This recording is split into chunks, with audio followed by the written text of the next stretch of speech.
Welcome, ladies and gentlemen, to the awesome Premier League. This is, of course, Lobby 1. I'm Lee Demon Smith, and joining me is Cammy, a.k.a. Cameron Davis, who's fresh from his visit to PGL in Romania. How you doing, buddy? Doing good. You are fresh from your visit to GLL. So we're both back from fun trips, I suppose. Yeah, Oh. I mean, I literally had about 3 hours sleep since then. So. Woo! All right, then I guess I'm a little better off than you, though. I've already readjusted for jet lag and everything. Okay, so we're starting off. We're going straight into game one, of course, 4 games tonight. And it's not a bad plane. It's a fairly southern plane, but it should be southern enough that the players going up towards Georgia Paul should be in a good stead. Let's go through the teams that we have tonight, of course. Give you the numbers as we go so you guys know what to look for. The fans in chat, of course, FaZe Clan, you all know where they are. They're going to be 3. They're going to be heading over to Milton Power, most likely. It did divert to Novo a couple of times at PGLC. Never know. Yeah. Rogue is number 4, Knights is 5, Vitality 6, Penta 7, Zucht et Nam is 8, TSM is 9, Method is 10, Digital Chaos is 11, Alliance is 12, 1 is 13. I know that's confusing. Exalt is 14, LFO is 15, FC Espo 16, Millennium 17, and down at 18 is Lumbermill, who probably have the furthest journey to go all the way up to Saverny. Yeah, so this southbound plane is not going to be very, very fun for them. They are going to probably fight for vehicles at the very start. You can see Niels here dropping down alongside Digital Chaos, and so this could be a little bit of an interesting situation for him, but it looks like he's actually diverting to a different compound to join up with Nikos, but unfortunately there's no vehicle in this garage, so they're going to have to go and run to that road to try and find it. They do have their other 2 teammates spreading out onto the west side of Razak, so hopefully they can find something there. But it looks like I Am Larry is actually in Razak, not actually looking for vehicles, so a little curious on how they're going to be playing this one. Yeah, it's interesting. I remember it was Dignitas that was clashing with DC and Razak before. I remember that. I think it was last week, actually, or 2 weeks ago, because it's before PGL. But one obviously also kind of go for the same spot that Millennium go for, right? They go for the ruins, the Watertown, and sort of split down the bottom of school. So they've kind of had to divert again. You can see they're kind of split all over the place. Yeah. Yeah, it's very interesting. This is one of the impactful things about when planes are particularly favoring one side of the map is that, you know, you can see if people may be all hitting up against each other. There's a stack of, well, it was 5. We have a team swinging north right now, but there's around still 4 teams around the area just around Razak. And so it's, I think 1 are already on the rotation out. Niels is driving north. He's going to go find some other compounds to go loot up. But it's possible these teams could kind of start to grind up against each other. They're in the circle, so they don't have to rotate through each other. But we'll see if that comes into anything soon. Well, a team that certainly didn't pick up the victory at PGL, as was expected going into the final days, was, of course, FaZe Clan. And unfortunately, they weren't in alpha either in GLL last night, but they still managed to top out in first place. They have been the team to watch of late, Cameron. Yeah, absolutely. I've been calling them the best team in the world for quite a long time now. They're still up there for me. We're going to see if Ghost's current run of form is going to continue, because they were also in NA Bravo, and they also performed incredibly well. And so I think they're kind of like the next real antagonist going up against FaZe, but FaZe, they never fail to deliver. Or if they do, it's for like literally 1 day or 1 week on an online league. They never drop off on form, or at least we haven't seen them yet. And so they're consistently the team that everyone talks about. All the teams talk about them as well. It's not just us boring commentators or on the desk that constantly rag about them, because they just continue to perform. And it's crazy, right? Because, you know, they've just, up until Katowice, it was their first ever win. But a team that is going to be going to LAN is the Knights. Now, they finally qualified. They're going to be going to GLL finals, obviously, what's that, in April. Very questionable, mediocre performance last night, but in auzom, they are by and far the highest killers, and they are, you know, like 60 plus kills ahead of anybody else. They have been smashing it, because when they go off huge. Yeah, and that's one of the fun things about the Knights and why they're actually very entertaining to watch, is that sure, sometimes they can do some weird things and then you get punished for it, but other times they just completely go off and absolutely take over, and so it makes it a little bit of a will they, won't they kind of entertainment coming into each game. It is a little unfortunate sometimes though, because when they do have these games that they kind of putter out and get like really punished for making mistakes, it's a little disappointing because you know that is not that single game isn't indicative of them as a team. They're just a very inconsistent team. Yeah, I think it's probably part due to the aggressive style, right? Yeah. Sometimes it'll be amazing. Sometimes it will cost you, and you'll lose people early, and suddenly they'll go out like 16 players, and you think, well, what had just happened? Yet they have like 5 kills. Yeah. 5 kills in 16 places. That's pretty uncommon, I think. Yeah. So Yeah, exactly. I think that's actually that is a really good sign that the Knights, like, they are definitely a good team. They have really good players. I think the thing that they need to just become a top level team is knowing when to back off, knowing what fights are good to take, and maybe sort of tempering that aggression with a little more, I don't know, the conservative play. Well, what we're talking about, obviously, the Knights, they've got to their first LAN. A team that has been on LAN but just hasn't performed yet is Rogue, aka formerly Air Station Mike. Mm-hmm. But last night, we saw, I think for the first time as Rogue, since they joined the Rogue org, the old Air Station Mike that we used to, they got, I think it was like 49 kills, maybe something like that. Yeah. In the 5 games. I think they'd got probably 42 of those, I think, in the first 3 maps, 29 in 2 maps. It was incredible. They are, of course, in second place here in auzom in the Premier League. Overall global points, as my cat decides to get chased by my dog. But it's a team that, obviously, now they're going to qualify for LANs. They're doing so well in auzom. But they've just never quite had that showy performance, if you know what I mean. Yeah. Yeah, I don't know what it is about PUBG whenever an org picks up a team. Like, I think every single time that's happened, aside from FaZe, of course, they've kind of gone down a little bit. But yeah, no, I agree. I was watching GLL last night. Rogue's performance was absolutely amazing, and this is making me really excited for GLL to see if they can, like, finally, they got it together again. I don't know if it's stuff like with the pressure of being on a new organization, or a new organization for them, of a more prestigious organization than previously, that's kind of making them nervous and putting them off their game. But I'm really hoping that last night's performance at GLL not only carries over into today, but also is going to be indicative of their performance at the GLL finals and the rest of their online leagues, because we need, like, every time a team gets better, it's always going to make for a better performance, better competition. So that's exactly all that I want. You always want better teams. Obviously, that's why it was so good to have Ghost stepping it up at PGL. Yeah. Whether that's a honeymoon period thing, we don't know. Obviously, we'll find how that progresses as the team lays out. But they are certainly looking a formidable team. There's a team actually on your screen there, Lux and Ultra. Now the Diamond Dogs, obviously being dropped by Penta, so they're kind of in the reverse, right? We had Rogue going into this org, but the Diamond Dogs, we'll see. They are now once again playing for an org. These guys are playing to perform, and they actually have been stepping up. Ironically, while Penta's dropped them, their form has been increasing of late. Yeah. It's been interesting seeing how this team has been moved around, because I think for the past couple of months, they've just been kind of rotating a lot of players in and out. And for the past couple of weeks, they've had a steady team roster put together, but they've kind of fallen by the wayside, I feel, in a lot of people's minds, just because all those roster changes have put them in a little bit of a slump themselves. They're still currently 5th in auzom Premier League, which is definitely pretty good. But the real question is, like, if now that they don't have Penta to kind of help support them, is that going to be a boon or a bust for them?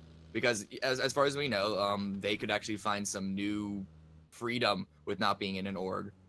Don't exactly know how that happens. I've never played for an org myself, so who knows? Maybe that's just complete nonsense, but we'll have to see. Because it's actually been, I can't think of the last time a really top level team has actually just straight up left an org and gone solo, compared to just transitioning orgs. In PUBG, I don't think. Yeah. I think they're generally just dropped. I mean, obviously it's happening in Counter-Strike, but I can't think of it happening in PUBG at all. It is early days still for PUBG, but we do see actually Lumbermill surrounding the guys from Zoet at Nam. I say surrounding. Triffel's decided, you know what, I'm off north. And he's going to leave Gustav just sat there, who's managed to find the head straight away on uncharged. Yeah, nice headshot to start putting some control on this area. This area of the map, we're going to see if it becomes quite impactful. And in fact, actually, Gustav, he's just backing off. He doesn't want to stick around with this at all. He got a nice headshot there at the beginning, but Trifeli is coming to pick him up, and so he doesn't want to stick around here. That area, that part of the map, it's not in this circle. It's not going to be terribly powerful. If the circle was just further west and he continued to stay on it, we've seen that cross compound be really strong. But in this part of the map, because it's so far on the edge, it's not really something that any of these teams want to fight for, which is why you see Gustav actually just booking it after you put a little bit of pressure on. It's not anything he wants to commit to. And yeah, ironically, the other side, towards the north of the map, we have the two teams that were just at the crossroads facing off there as well into the gas station. It's like the two split, and they're facing each other constantly.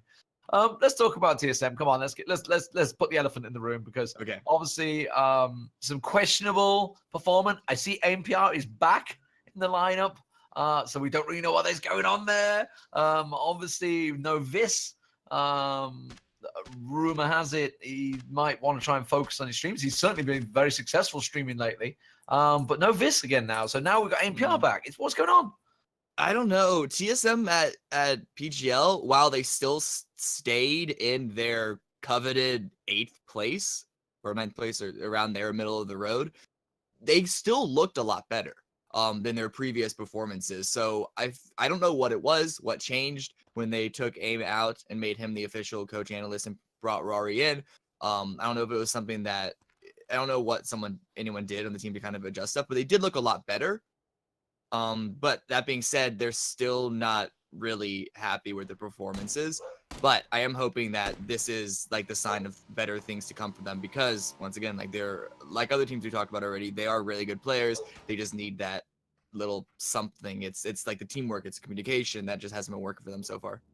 I feel like they've also got that added pressure because, you know, they were one of the first orgs, I think, out there to be picked up, and they're all successful streamers. First. Yeah, they're all successful streamers as well. So chat's always kind of full of TSM fans, and TSM fans are literally hate or love. Like, you know, they will love you if you're doing well, but if you're not, they'll be like on your back so bad.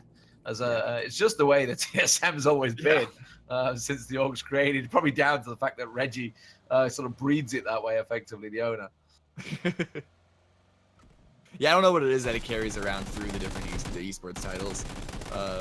Tennessee and TSM fans. AIM, Larry, he needs to watch out a little bit. He's taking on a half health. Box is getting some nice shots onto him from the Knights. That's a couple more landing on him. But it looks like that is going to be a safe rotation into the eastern side. The second circle is going to be on the east side. And this is an interesting part of the map because it's actually quite open once you go further east of Yasnaya Fields. I actually expect to see a lot of teams trying to fight for the compounds on the northern end of the circle, just on the southeastern side of Stalber Mountain, where we see a couple of teams already hanging out there, particularly Diamond Dogs, already with a very nice position around that area, and TSM also rotating in here as well.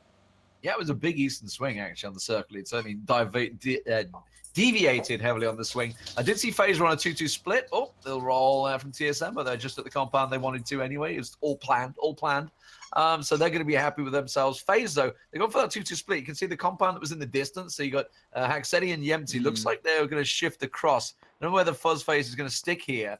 I never know where I stand on these 2-2 splits, because sometimes you see it working so well. Sometimes you just think, well, if you'd have stuck as a 4, and FaZe ordinarily do, it would have worked out so much better for you, especially when you see sieging teams. But Sigsy has been downed by the boys from Vietnam. Yeah, so that's actually is that the first casualty we've seen today? Or did we just miss a couple before? We're down to 6-1. It's actually been a pretty slow game. But looking at these rotations from the north, we got a couple other teams coming in. Vietnam, of course, Alliance, I think that's Lumbermill as well, about to breach in on top of them, just to the north. And so we could see a little more action coming in onto this north side because of like everyone taking these long rotations. Andy bumping in onto this compound with his team method. Who's that? That's the Diamond Dogs got eyes on them. Tommy moving down.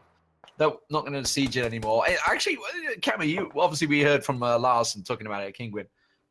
talking about sieging, and it is probably a hot. Wow, that was a quick double tap on Andy as he gets down in the shack. He will get supported, but they have to get into that shack, and Tommy's got clear eyes on that.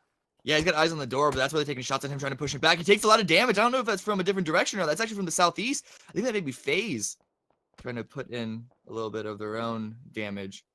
So that's actually going to help out Method. So thank you very much.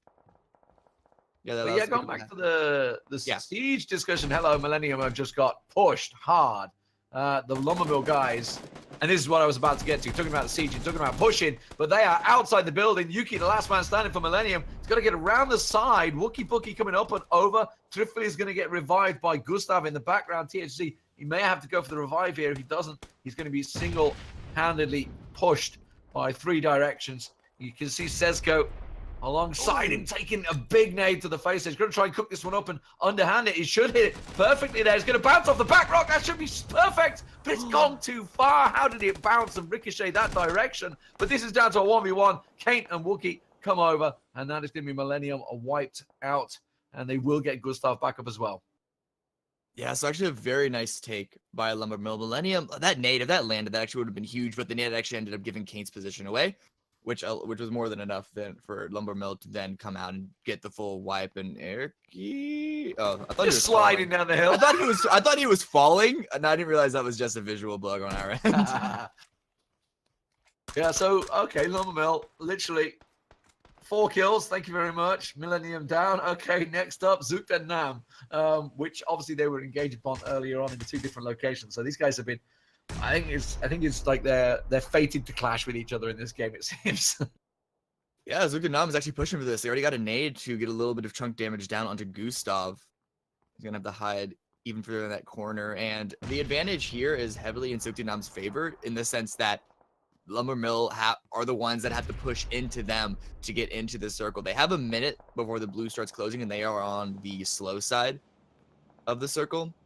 But you see Kane, he's swinging down low. They're using this time to their advantage, trying to swing around and see if they can't get a flank coming in from the south side. Getting a flank in on that east side is going to be rough with the cliff face, but if you can find some entrance on the more southern end to swing around, I think that's actually what they're doing. Well, as they move around, they got Yannick blasting his way through. Oh, he does manage to get past just VZ. Oh, and he took a big hit for the process. He's going to be driving in a straight line as well, and that's dangerous, of course. But here, back over to the push. Wookie Bookie did go for that massive flank along with Kane. Gets around and gets Aeki down and uncharged. Raptor is just behind the rocks. He has managed to get Gustav down. Raptor is going to try and push around through the woods, and he's going to get taken down. And that is going to be a second execution from the Lumbermill guys. That must be 8 kills and counting for them. That is a pretty damn good start.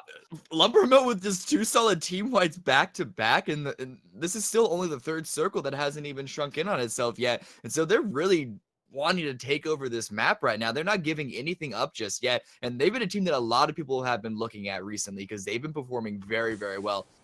I know that a lot of other pundits have been talking about how they seem to be the next team that are in line to get picked up by an organization. If they can continue to perform this whole series like they just have in the first 5 to 10 minutes of this game, then it's looking pretty spot on.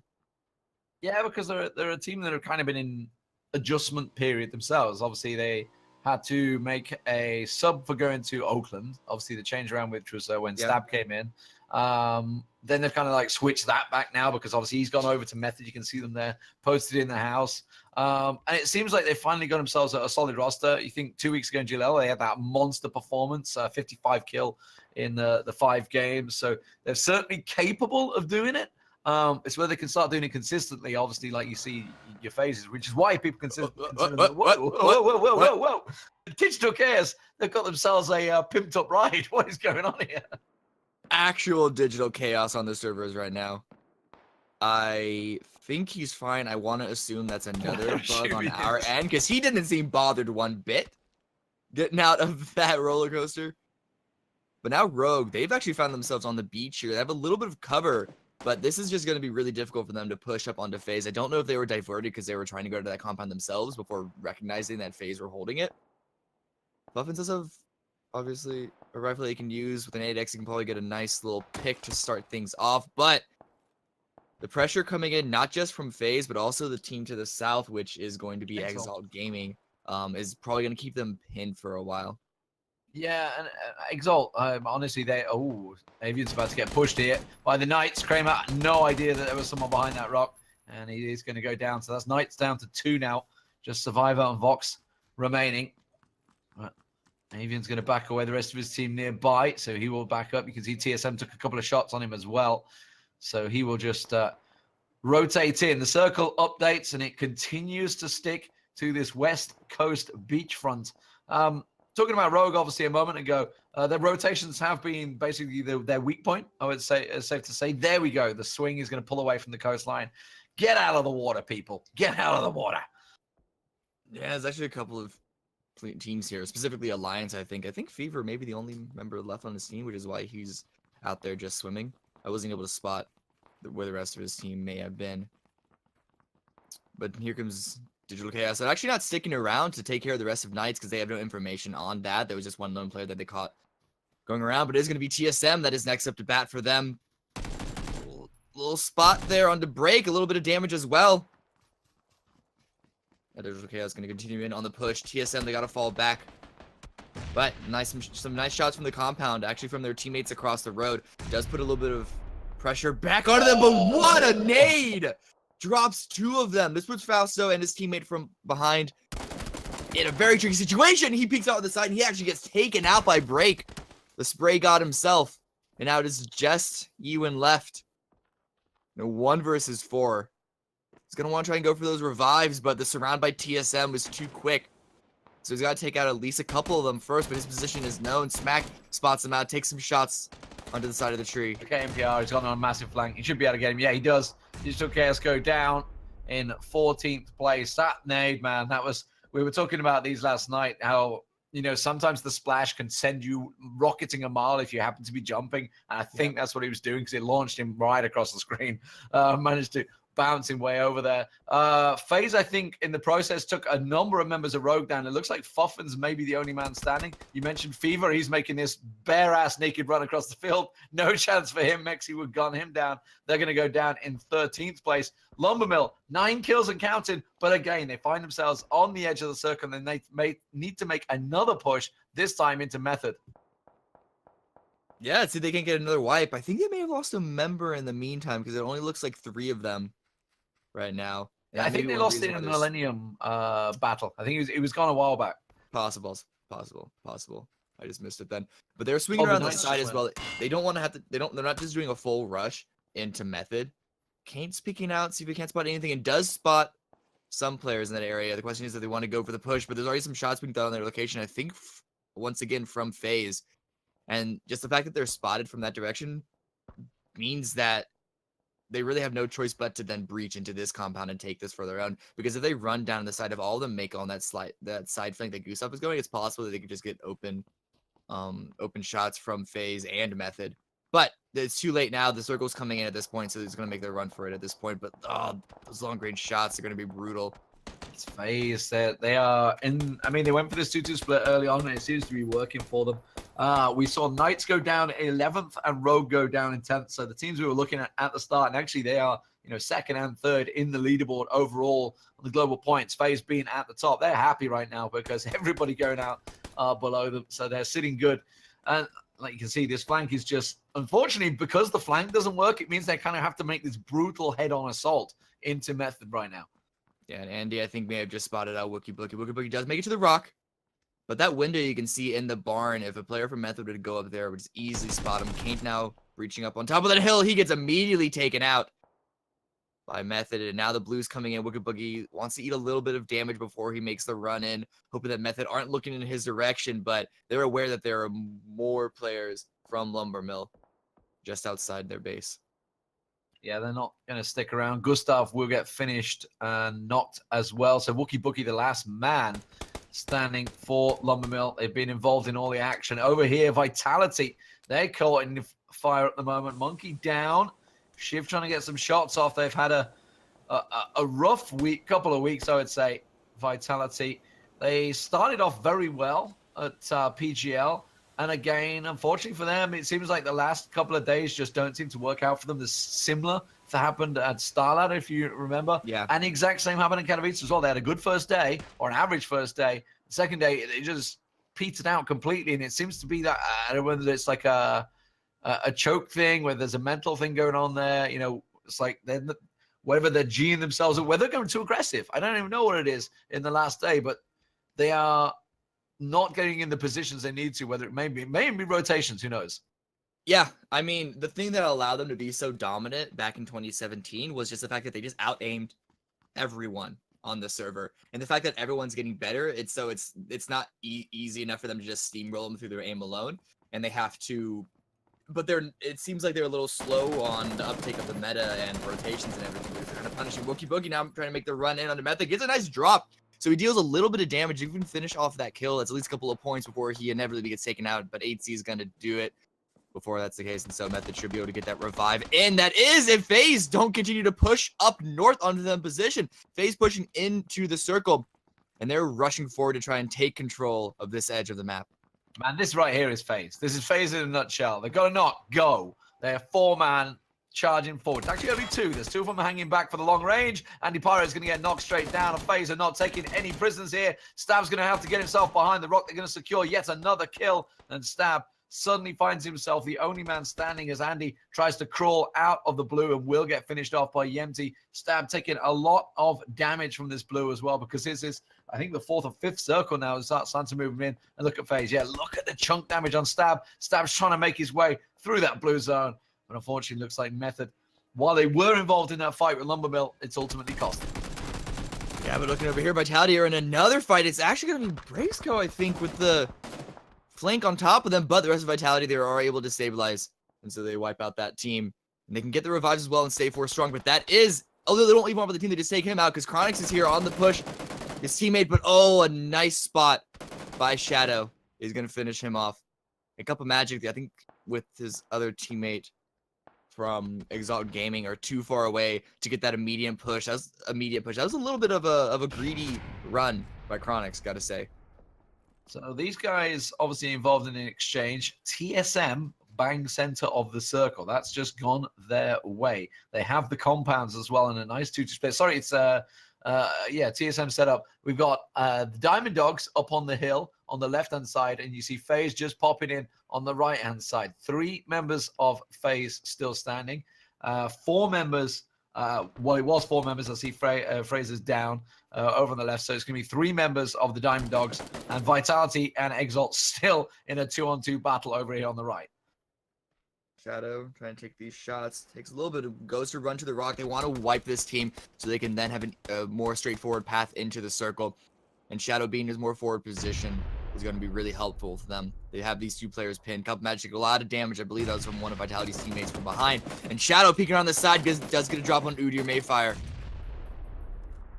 Just on a Couple Magic. Ooh, Shadow, where's he taking damage from? That's a nice nade actually from Couple Magic to drop him out. But Shiv is already on the push to retake that position. Has he got any more nades? Exalt, they had such a rough night last night. They just needed to perform, and it didn't happen. And Exalt, they've certainly got it in them, but look at this FaZe. They are on the back door of TSM, and Break in his little shack. He's trying to keep them at bay, trying to play whack-a-mole as they peek themselves up over the brow of that hill. Yemty will be the man that's going to flank around, it seems. But they've got to be careful. Look above them, of course, up in the hills. The Diamond Dogs are sniffing out the danger. Couple Magic, meanwhile, in the kill feed, does manage to find himself another 2 knocks. Whether that was with a nade or what, I don't know, but Shiv's the only man standing. There's a whole world of smoke down there. Shiv's got to try and find him in it. I don't know if Couple Magic recognizes that Shiv is right in front of him. You may expect him to be behind the rock still when you got those 2 other player knocks. But Couple Magic is just trying to make a little tunnel for himself with the smokes to get into the circle. Now the blue is closing right on their back. It's only going to speed up the process for him. Oh, and he's actually spotted out. Yep, Shiv gets a full wipe on him. Unfortunately, not able to get the revives on his teammates, and so is able to make it to the top 4. But as the lone player, it's a question of how much more he can do. Everyone's able to make their way into the circle, mostly due to the fact that FaZe have that one little cliff to hang around on. And oh, Shiv, I think he's about to get spotted up by Rory. Yes, indeed, but he actually gets the drop instead. Is AIM going to be able to punish from that lower level? Oh, no, it's actually going to be Ultrazar from Diamond Dogs on the upper level who finds him. So another yoink from the Diamond Dogs. I've seen they've been sneaking a few kills. They've only got the 3. They've been fairly quiet up in the hills. Oh, a couple of smokes and flashes. So they're going to look to maybe try and push over on towards FaZe and try and flush them out. You can see they're going to smoke the hill line. So they're trying to give themselves some cover to maybe have a peek. FaZe on the low ground. It could hurt them. They are a long way back. Is he actually going to go back and get the crate? Hacksteady? It looks like he is. No, surely not. No, okay, he's in the blue. It's in the blue. He's not going for it now. Yeah, it's way too much damage just like. Oh, the circle's gone their way. Okay, so while it's good that the circle's gone their way, they have this massive hill above them. So they're on the low ground. Yeah, and they know that TSM are going to have the advantage if they peek over that area, which is why you can see them all backing off and instead just congregating themselves onto the northern end of this circle. So they've just, okay, first FaZe has got himself a UAZ. He's parking that, making a little compound by the tree. They're realizing the danger. They realize they need to get a decent angle of fire. You can already see the Diamond Dogs starting to creep forward in the trees, trying to get themselves positioned. They need to rotate forward. Unfortunately for them, I think their only point of entry is a flat-out naked run down the hill. So it could cost them. You can see Ultra, though. They could try and take TSM down, who are going to try and make the move early. Rory's going to be the man that gets baited and flanked. He gets the smack. MPR is going to have to make the next rush as Ultra goes for the reload. AIM could stick around and try and do the same thing to Diamond Dogs that they're doing to him. He's actually running around the side. The Ultrazor calls it. Doesn't hit his shots, but does put pressure on him. But the other 3 remaining members of TSM, they should just push forward. And, well, they're actually kind of inside the circle, just barely, but they don't have any hard cover. Break seems to be taking a little bit of damage from up the hill as well. It does give them the angle to be covered from Phaser, so they can take this fight on, and that puts Diamond Dogs in a tricky spot, and now they have to make the move. So while they tried to pick TSM off in the transition, it didn't work out. You can see they're trying to make this push across into the road. They realize, obviously, FaZe are over the side there. They don't think they know that Yempty has got himself tucked down in the corner. Typical Yempty, snaking his way in the grass. You just don't know where he's going to pop up. He's not even the last member of his team alive at this point, and he's still playing that snake role. He knows his place on the team. It's not that you're the top fragger in the team or anything. Just lie in the grass. But 4 members of TSM, and this is okay. There's improvements made for TSM. Who knows? Diamond Dogs did very well yesterday. FaZe and Diamond Dogs were both in Bravo yesterday, and obviously had some big results overall. FaZe picking up the 3 chicken dinners. Looks down, Ultra down. It does leave that Tommy, the last man standing for them. FaZe actually collected one of the kills. The play zone in the end claimed Ultra. So Tommy, it does put FaZe and TSM in a 4v3. And look at Yempty. He's in a prime position. We're talking about snake in the grass. You can just pop up and try and catch them out. But you could get knocked instantly. He has this fire support from behind. And this is how FaZe tends to do it. They tend to have the 1 guy or 2 guys forward and 2 back doing the cover fire.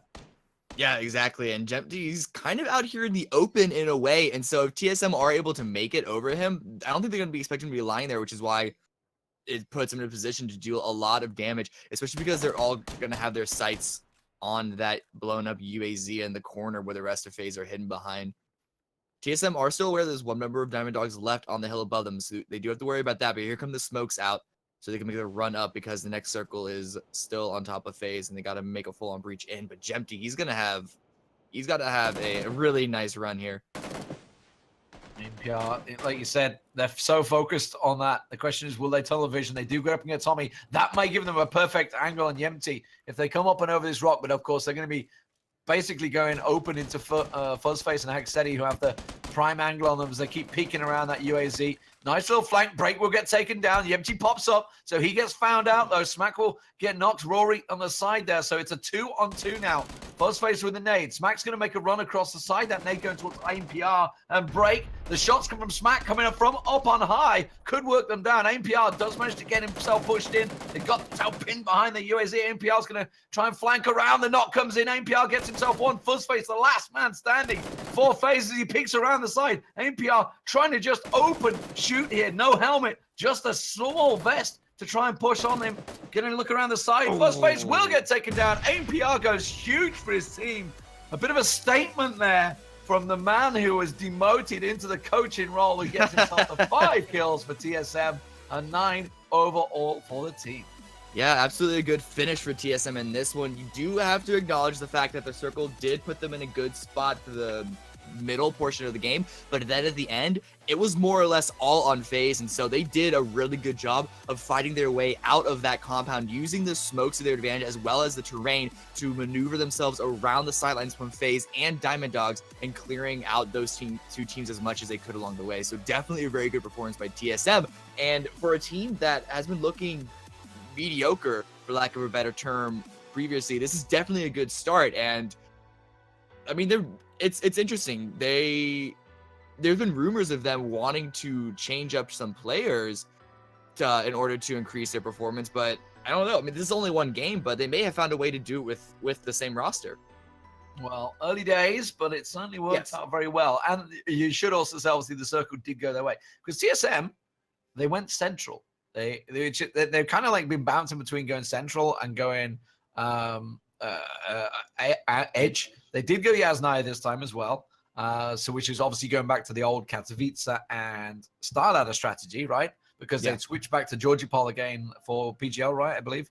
No, they actually went to the mansion trash area for both Starladder and PGL, just because they knew that there was pressure from other teams in Yasnaya, like Liquid was in Yasnaya at Starladder, and I believe the Asians tend to go a lot of Georgie Pol as well, don't they? So probably avoiding that. But they actually, it shows good adjustments from them. So and obviously we're talking global points. It does a great job for them because they're in 7th place with 68 points right now. Pentaru came in 3rd place, are on 75 in the global points system. Of course, that's the overall total score.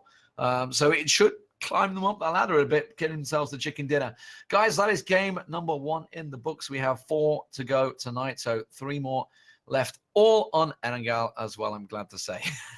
We'll be back after the break, ladies and gentlemen, for more PUBG action.